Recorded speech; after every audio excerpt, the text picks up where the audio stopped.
Hello and welcome to Go Open, the world's first program dedicated to open source technology. What is open source? I'm covered in open source. It's not that at all. It's big and hot, like a large man in a sauna in India during pawpaw season just outside the Taj Mahal. It's very exciting, and every week we will explain more and more of open source to you, the beloved viewer. And not only that, we'll cover modern technology as well. New gadgets, new things, silver things that whir and make interesting sounds, sometimes with adjustable speeds. We think it's going to be a hit with the women. And then later in the program, we're offering you a chance to win some fantastic prizes. All sorts of things you can wear, things you can plug in, and lights will flash, and you'll be so impressed. You'll have more friends than you've ever had before. All you have to do is answer a simple question all about the show, and you can be a winner. My name is John Vlismus. We're going to discover a whole lot of things together. So buckle up, let's ride.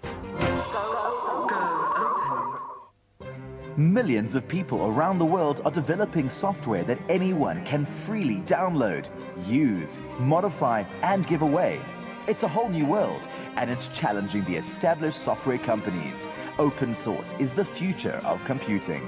Coming up a bit later in the program, some exciting news about Quake being open sourced. Quake is a first-person shoot-'em-up game which kind of makes you feel like you're living inside Hillbrow. Now, I don't know if you know this, but many mega blockbusters, such as Shrek and Harry Potter, were all created with the help of a regular PC that was running an open-source platform. Blue Crush. I'm Stuart Little. Too Fast, Too Furious. Shrek. Wow. Let's do that again. No! No, you gotta blow in her mouth. Come on. Coming soon to a theater near you, a blockbuster film made using open source software. Hollywood has embraced the open source operating system Linux in a big way. Linux is very interesting because people keep saying, well, you know, next year is going to be the year that it wins the server or that it wins the desktop. You know, Linux is going to be #1. But what is Linux? It's a free and open source platform, like Windows or the Mac operating system, but it's immensely flexible and very powerful. But in the motion picture industry, the war is over. Linux has already won. In fact, it won last year. Robin Rowe, founding partner of Movie Editor, spends most of his time consulting to the major Hollywood studios. He helps them maximize their use of Linux in today's cutting-edge special effects and animation. When people watch an animated feature, Robin says they accept that they're watching an entirely constructed world. It's not only animated movies using this technology. We're gonna play like Brazilians. Go! When a studio does special effects, there are two different categories: special effects and supporting effects. Special effects are meant to be noticed. You're supposed to look at that and say, wow, look at that. Supporting effects are meant to be invisible. For instance, creating an entire virtual town from an empty field, or making arrows fly through the air. In The Last Samurai, no arrows were ever on set. They were all painted in using an open source application called CinePaint. Are we going to see lifelike actors made from scratch using Linux? The choice to live an ordinary life Stuart, don't do is it! no longer an option. There's some footage of The Last Samurai that you've got where you'll see someone, an actor on horseback, and he takes just a terrible spill and he lands on his head. You wouldn't want to do that with an actor. Sometimes live action needs a bit of computer power to help it along. The big thing about Linux is it scales well in that kind of environment. Typically, Hollywood studios work with hundreds of computers linked together in something called a render farm. This creates the equivalent of a powerful supercomputer. It's capable of processing the vast amounts of data needed to render the high-resolution animation and special effects you see. If you try to deploy 1,000 Windows boxes or 1,000 Macintoshes in a server environment, it can be done. People have done it. Linux has just been around a lot longer as a server, and in fact, it was the success of Linux as a server for web pages that really drew the interest of the film industry, and they said, you know, that's not that different from what we do. We just do a lot bigger stuff. Come on! Now that Hollywood has embraced Linux, There's an arrow in your butt! what can we expect next? Linux is ubiquitous. It is the standard operating system. Yeah, and it just continues to go forward. With more drivers and applications being written for Linux every day, it looks like open source is Hollywood's latest, brightest, most colorful superstar. Am I real or is this digital now? Because that was a movie and then here comes the digital. So I'm in between. It's like a digital sandwich with a little John filling. So here it comes, it's hot and it's Quake.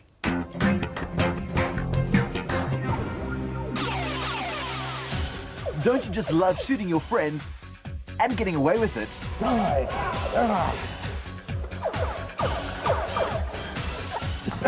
But to most people playing this real-life simulation like this, you have to be super fit and it can be really, really tiring. In comes Quake, a reality first-person shooter game that allows you to fulfill all your psychotic tendencies and a whole lot more, without the exit wounds, of course. Every time ID Soft releases a new version of their hit Quake, they make the previous version available on the internet, including the source code. Everyone benefits. Gamers change the game to suit their sicko killer ways. Programmers learn more about games engines. And ID Soft gets to passively audition the best programmers in the world. Here's what some open source gaming gurus have done. They've created new graphics libraries to give the dungeons a new look and feel. And if you're keen to make changes of your own, the source code is there waiting for you to delve into.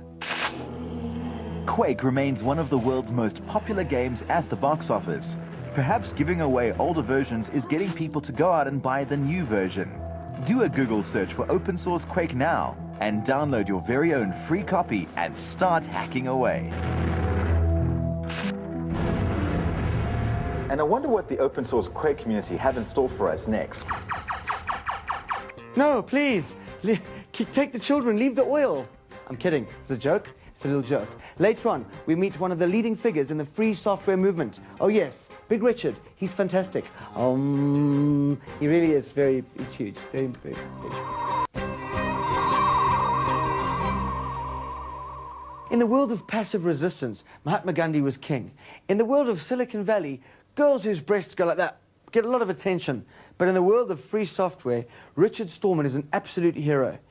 He started the free software movement and created the GPL, which is basically the GPL, and it's a totally different way of looking at copyright or copyleft.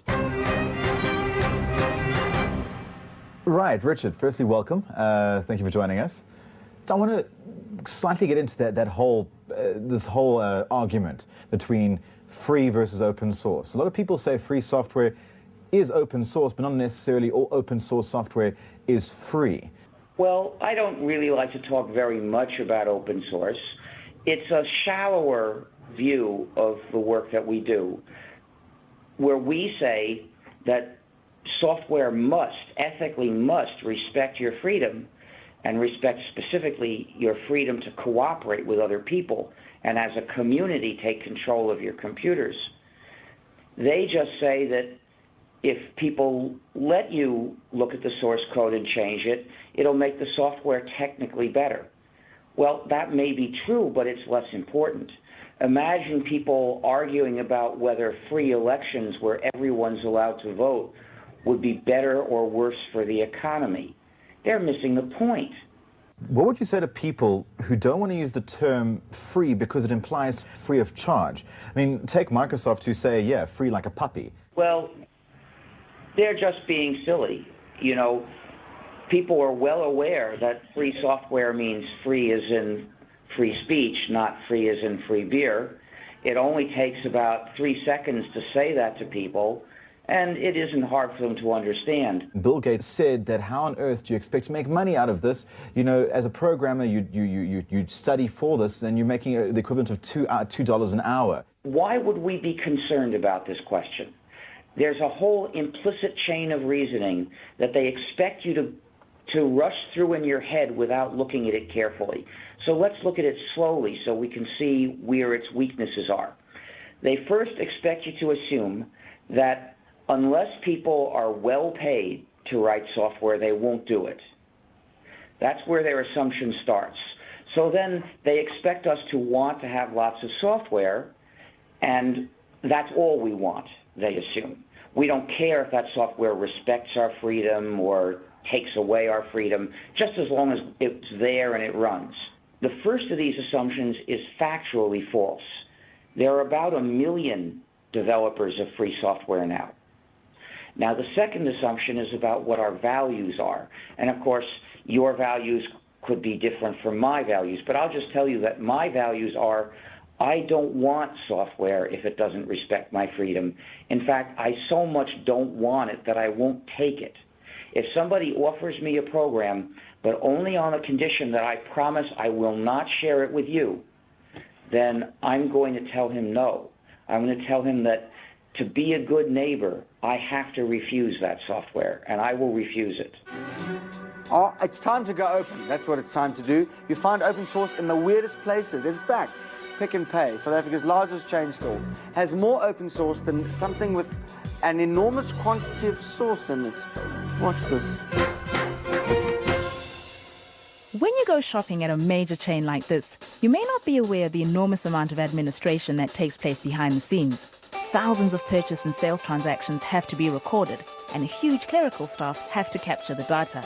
Naturally, they need systems that are reliable and secure. Pick n Pay strongly supports open source software, right?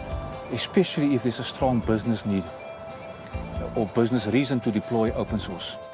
The retail giant has approximately 2,000 terminals using the open source operating system Linux, mainly for capturing data which is fed through to their main database application.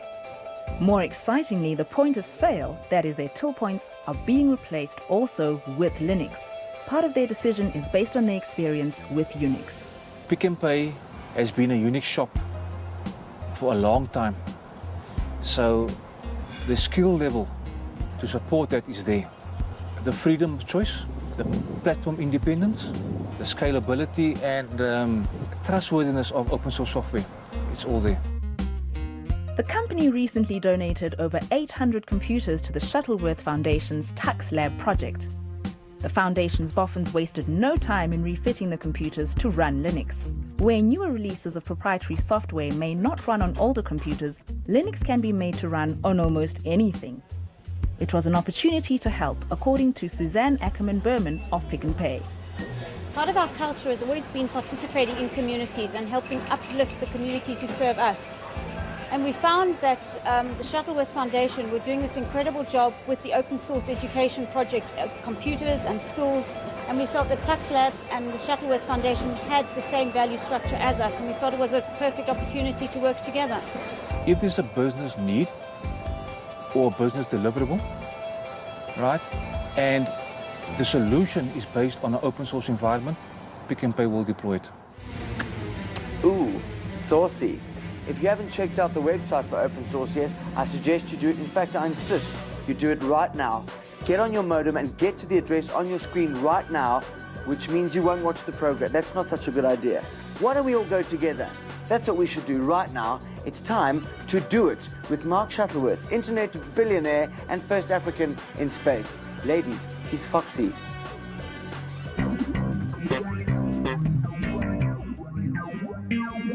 Today we'll be doing it with one of my favorite pieces of open source software, Mozilla Firefox. It's an internet browser, so you use it to surf the internet, just like Internet Explorer or Safari if you use the Mac operating system.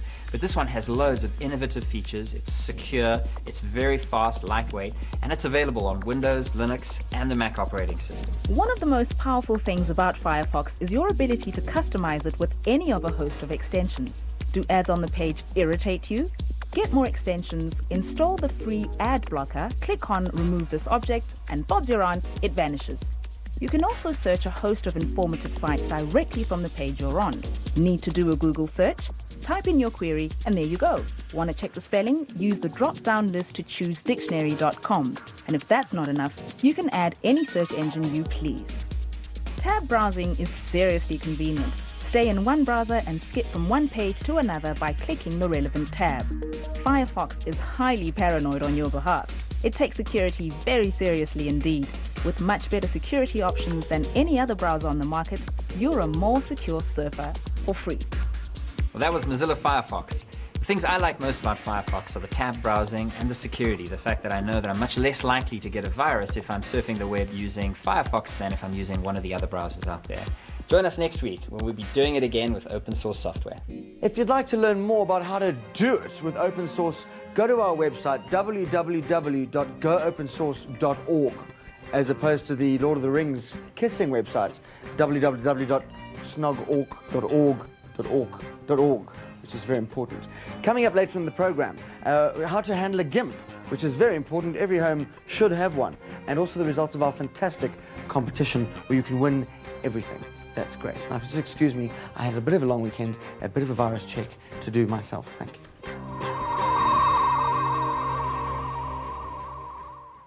Every week we promise to bring you a boffin in the world of open source technology. This week we meet mobile game designer Diogo Joncos. How's it, Diogo? Fine, thanks, and you? I'm very well, thank you. Tell me a little bit about what it is that you do. You design mobile games. Yes, at the moment I'm working from home, designing mobile games, making them, programming and doing the graphics. I'm doing the graphics for a cell phone game called Abyss, which is running... Is it playing now? Yeah, this is Abyss. I'm working on this with two of my friends. It's a bit big for a cell phone. Yeah. Tell me a bit about, so what are you doing on this particular, this game will play on a cell phone? Yes, at the moment we're aiming first for Nokia's cell phones, and afterwards we'll convert it to other cell phones. My two friends are doing the programming, and I'm doing the graphics. Before I worked on Abyss, I finished another cell phone game called Demolish, which I did the programming and the graphics, and I sent it to two distributors. And that was also for Nokia Series 40 phones. The one distributor has already started distributing it overseas.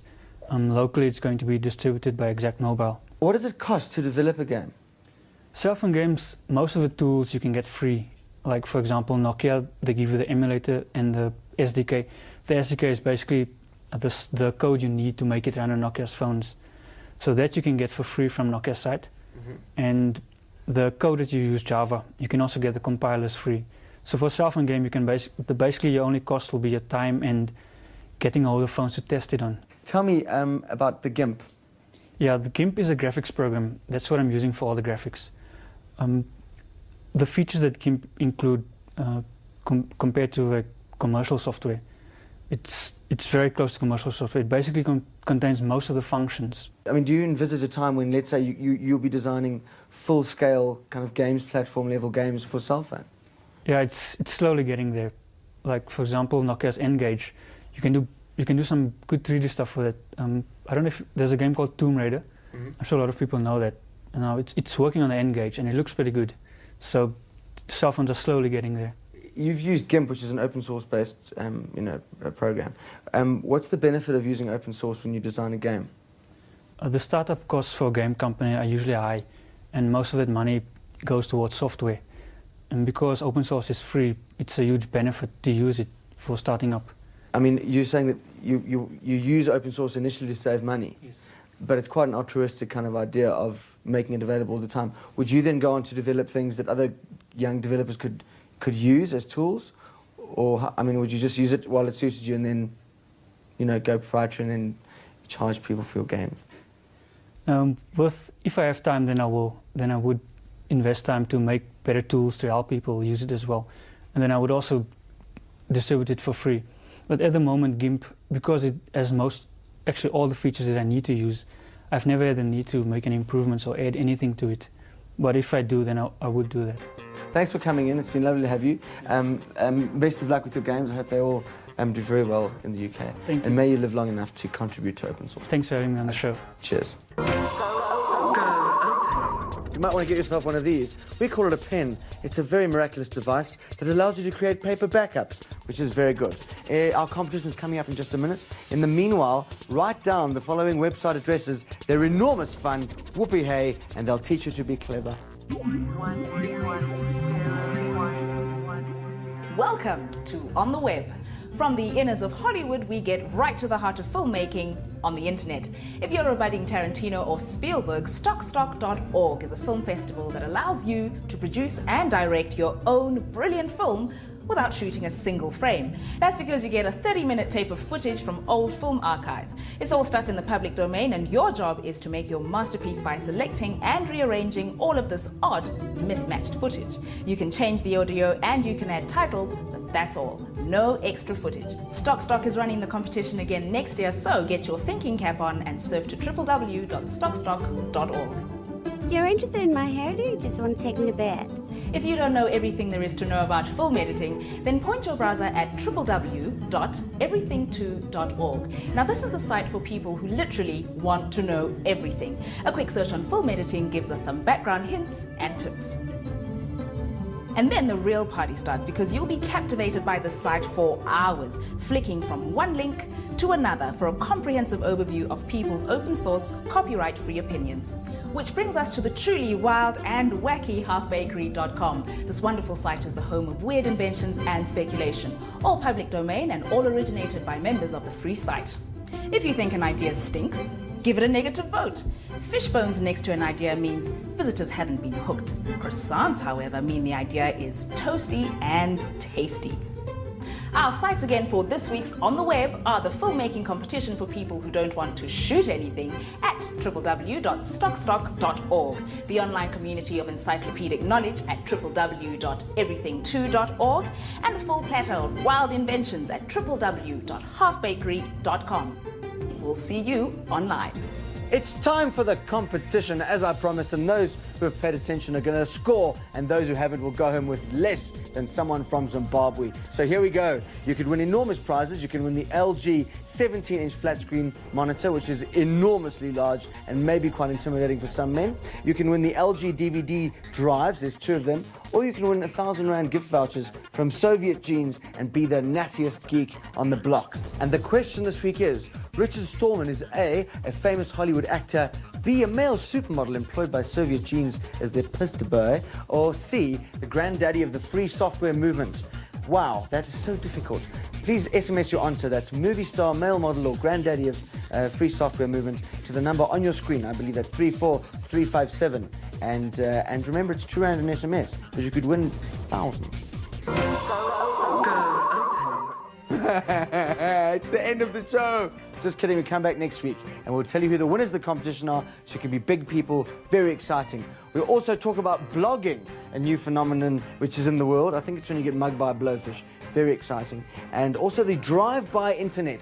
Yes, homeboys can now also get connected, which is very exciting. Please visit our website. We've gone to so much effort. It really is something quite special. www.